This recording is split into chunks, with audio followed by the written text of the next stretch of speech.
primera part del text que és millor escoltar perquè la gent sàpiga diguem-ne de què va la història, no? Entonces, al principi jo el primer full, de fet, jo no faria res i seria que fora el narrador, el protagonista absolut i entrar ja quan se presenten la Negreta i Cotxeret i el set... El primer full?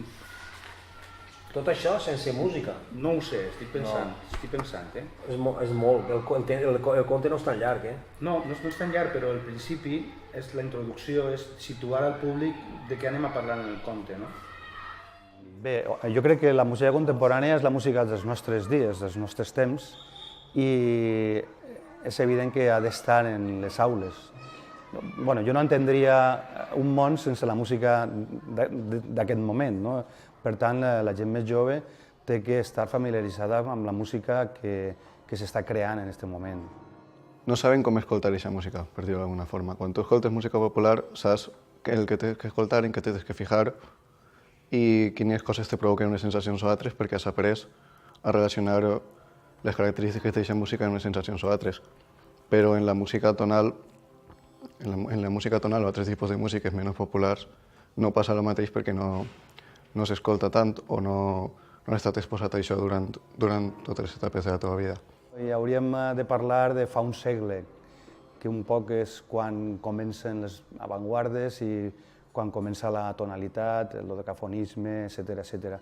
I fins i tot s'introdueix el soroll dins de la música. Estem parlant d'un segle d'una certa escletxa entre els públics i la música, diguem-ne, del temps, la música contemporània. Però n'hi ha molts factors, evidentment. Jo crec que n'hi ha factors tan importants com el fet de la reproducció de la música, que això també comença a principis del segle XX, la possibilitat d'escoltar aquella música que més t'agrada quantes vegades vulguis sense tindre que anar a una sala de concert. Això també influeix. I més ara, en l'actualitat, en la que la gent és quan més música escoltem, per la ràdio, per l'iPod, per el telèfon, per la televisió, és a dir, estem rodejats pràcticament a tota hora de música. De música, generalment, o en un gran percentatge, música popular, música tonal. Això encara fa més gran l'abisme entre la música contemporània, la música del nostre temps, amb els públics. La música popular és una forma més de mantindre allò que ja s'ha fet i exaltar un poc. I la música contemporània és una oportunitat d'aprendre fent i escoltant música, que és una cosa que no es dona en tanta freqüència en altres tipus de músiques. Si pensem en la música oriental, la música hindú o la música africana, les músiques africanes, que n'hi ha moltes i diverses, també són músiques no tonals i estem parlant de músiques que són populars en els seus països, en els seus continents. Per tant, no és una qüestió de que la música tonal o la música no tonal, per no parlar no només de la tonal, sinó de la música no tonal, és que no arriba ben bé als públics, a les orelles. Jo crec que és una qüestió d'educació. Per tant, tornem a la primera pregunta. Que bé que la música contemporània estigui en les aules per a mostrar tota la riquesa musical, no només la música europea o occidental, sinó totes les músiques orientals.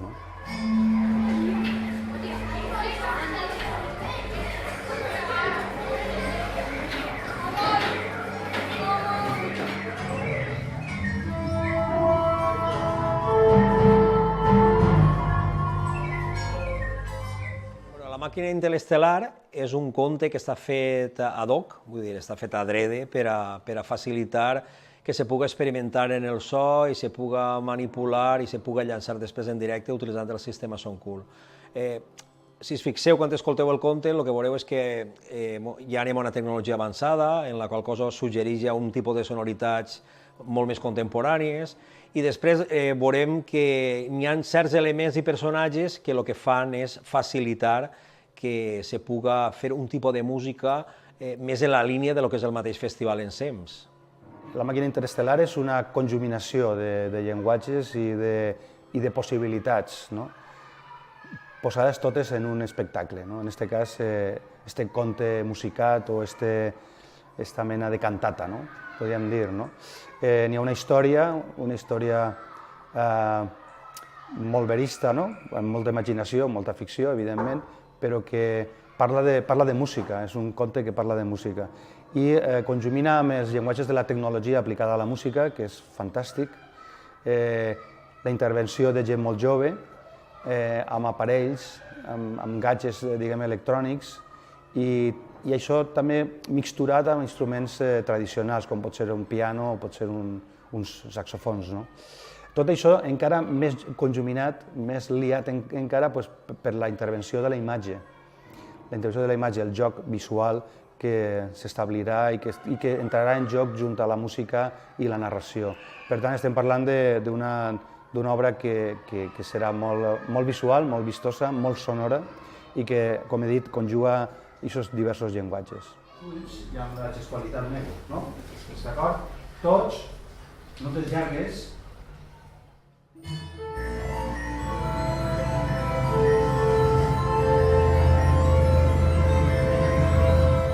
A més, el que fem és unir diferents llenguatges, com per exemple apareix la veu en el narrador, apareix la imatge a través de la videocreació, que està feta per Stefano Scarani, encara que es mou a través d'un sistema que s'utilitza la càmera Kinect, que respon als gestos, que ho farà el mateix narrador, i després tota una orquestra de dispositius, que podia ser la part molt novedosa, perquè no és una cosa habitual, que està tot gestionat a través del sistema Soundcool, que és un sistema inalàmbric que permet controlar i fer música a temps real utilitzant els dispositius mòbils.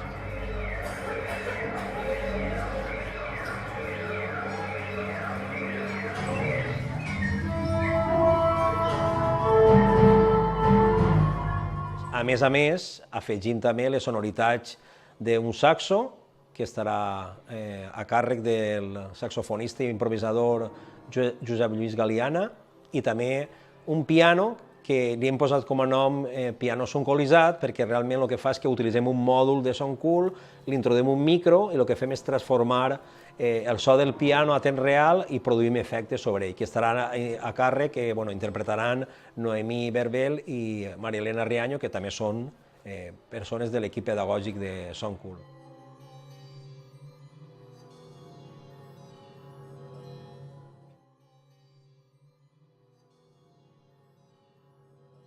El cuento ha tenido sus fases de desarrollo desde la propia historia, hemos revisado junto con Adolfo el texto, hemos cambiado, trabajando en equipo, intentando adaptarlo a nuestro gusto, porque es un cuento original. A partir del texto se ha elaborado el storyboard con todos los dibujos y hay un análisis textual y un análisis también de imágenes para ver qué sonidos son los que ahí pueden encajar. Pero claro, esto luego va cambiando cuando se está trabajando con los chavales, ¿no? Y todas estas ideas luego, lo importante es también lo que va a ocurrir allí en el propio momento. Utilitzem el conte, com us ha dit, com un detonant creatiu, perquè normalment els creadors, els músics, quan tirem mà per a poder fer qualsevol tipus de música, les suggerències ens poden vindre per molts camps o elements, no? Un mateix so pot ser un element creatiu que te pot permetre, te pot facilitar idees per a encetar un camí. Moltes vegades van a ser els textos, i en aquest cas són els textos que ens ofereixen una mena de narrativa, com una espècie de camí en el que anem jugant en el so.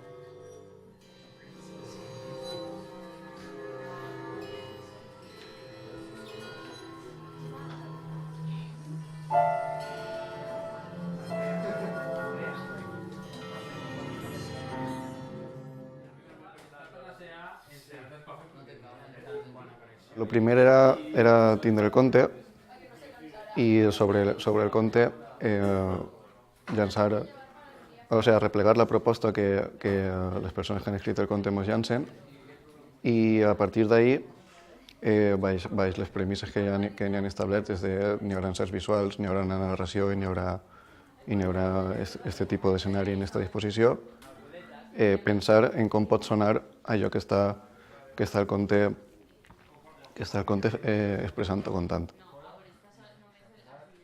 Quan es fan l'encàrrec l'INSEMS, decidirem un poc que la idea era que no fos simplement vindre dissabte 8 pel matí fer uns tallers, encaixar un poc la peça en un assaig general i de vespre fer un concert. No? Jo penso que l'experiència té que ser una experiència molt més llarga, té que ser un procés i sobretot la gent de secundària que va participar en el concert té certa experiència, però és veritat que els xicotets, els més xicotets, encara que han utilitzat el sistema Som Cool, necessiten també un poc, necessiten més temps perquè visquen un poc, tinguin el contacte, interactuen en els de secundària, però també en els creadors.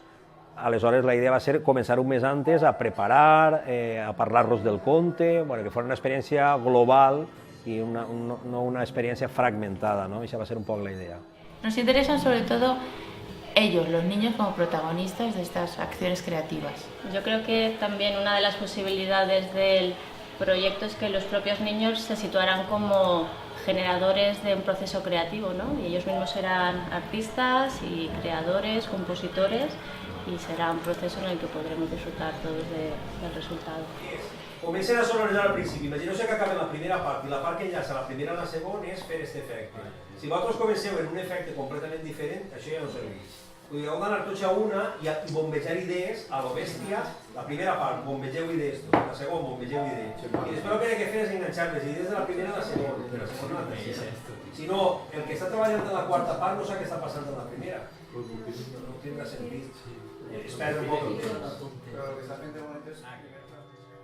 El repte, diguem, un poc està en no només com sona el que estan dient que està sonant, sinó com representes allò que el conte t'està dient i com ho complementes, perquè no és només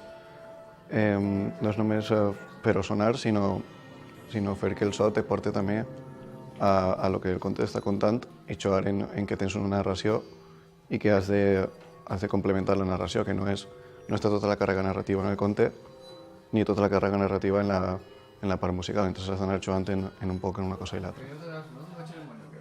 El següent pas és fer un poquillo de sessió d'aprenentatge basat un poc en el caos, diguem, i a partir d'aquesta sensació de caos pues, anar trobant o anar enganxant a idees i a tècniques que poden sorgir o que coneixes i anar fent com si fos una paleta de coses que te poden servir per a la fase de creació. A veure, com ha dit Claudia abans, teniu que seleccionar sons pensant en com va sonar o en com es podeu transformar. Pablo ja us va ensenyar alguns efectes, se'n conegueu alguns d'haver estat tots els temps treballant en els programes i com sabeu com funciona un cop, també podeu pensar en un so lento com pot quedar a un so més ràpid. Vale. I si no que ara feu alguna cosa que vulgueu.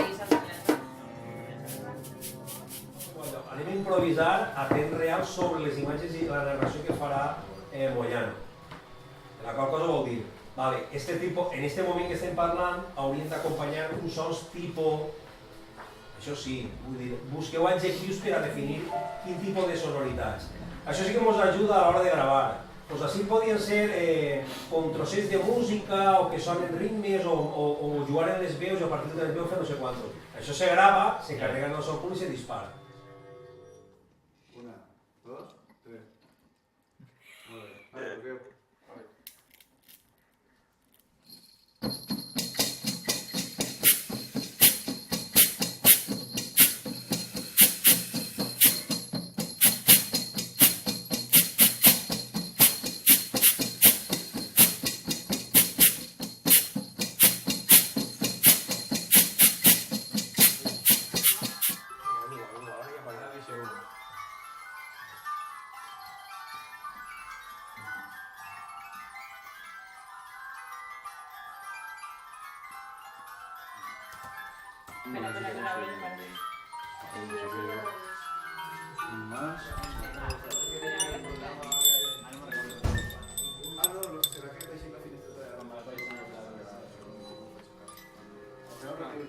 Retardando.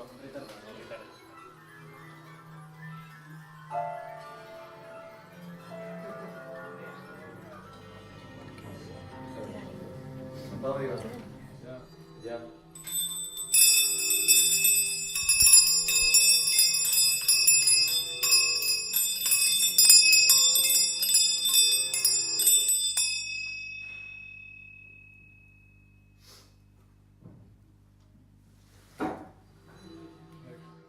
Bueno, realment això que esteu veient ara seria un poc el sistema Soundcool quan està implementat dins d'un ordinador. Vale, i aquestes caixetes que vegeu així, bueno, algunes d'elles poden utilitzar-se instruments virtuals i convertir tota una paleta d'instruments sinfònics, fins i tot a instruments electrònics, i aquestes caixetes rogetes que vegeu així el que fan és posar sons que s'han gravat en l'aula, s'han treballat i que ja tenen una relació amb el conte que aneu a escoltar.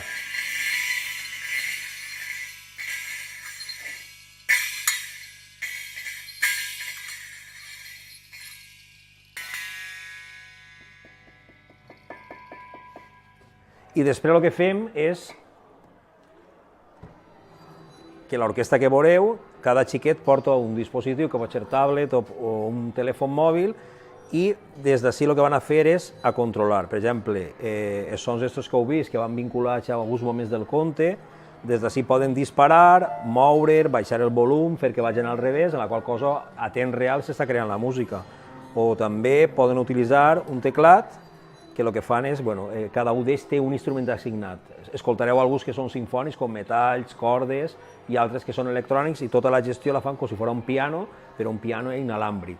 La qual cosa vol dir que el que aneu a escoltar no és una cosa pregravada, vull dir que s'està creant en aquest mateix moment, és una qüestió de música que se fa a temps real, que té el seu risc.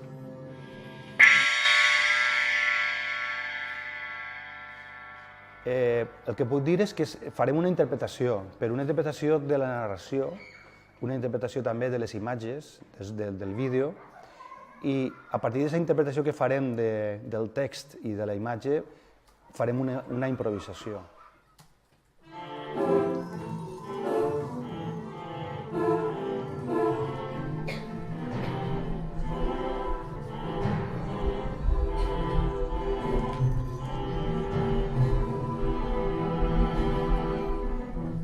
Per tant, és establir, diguem-ne, una mena d'estructura o de senyals o d'esquema per a poder improvisar a partir d'aquesta interpretació de la imatge y de la narració del text. La significatividad que ellos mismos están comprendiendo en la medida de que su papel es fundamental, pero también están escuchando el papel de los demás. Es decir, aquí hay un enriquecimiento más allá de la parte artística, ¿no? Y un aprender otro tipo de competencias que les van a ser también necesarias, ¿no? 8001 al 8012 sou el grup que se diu sons sincrònics. I això vol dir que va sincronitzar, vol dir que va exactament en un punt. Això no vol dir que tocareu en aquest punt i ja no tocareu més, però de moment anem a assegurar això. Heu de recordar en quin punt. Quan comença al principi el conte que diu, focs artificials i tal, aquest punt és on és que sona. Anem a treballar això per estar tots segurs que en un punt és on tinc d'entrar i després, conforme vaig a l'assaig, anirem ja fent altres coses. Los niños son músicos y todos tenemos el mismo rol en ese momento. Estamos creando como si fuéramos un grupo orquestal o un grupo de músicos que en esos momentos somos todos profesionales.